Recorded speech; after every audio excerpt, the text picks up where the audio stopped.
มีเด็กสี่คนเชี่ยวขายันระเบิดถึงมาแก่อันนี้เป็นเรื่องตัวจริงอยู่บ้านนี่ละคนในบ้านนั่นเราให้ครับให้ตั้งใจเอาใจใช้ดีๆเด้อเอา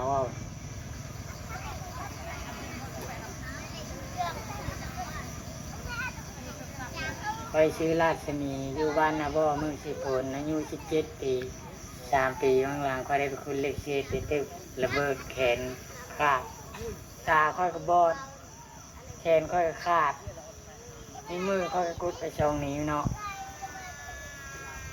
ไปกับหมู่ประมาณ4 คนจักค่อยกดอืดแล้วก็มันดังอีค่อยก็คุดเฮ้ยเล็กอยู่บนนี่เฮ้ยมาคุณต้องการเฮ้ย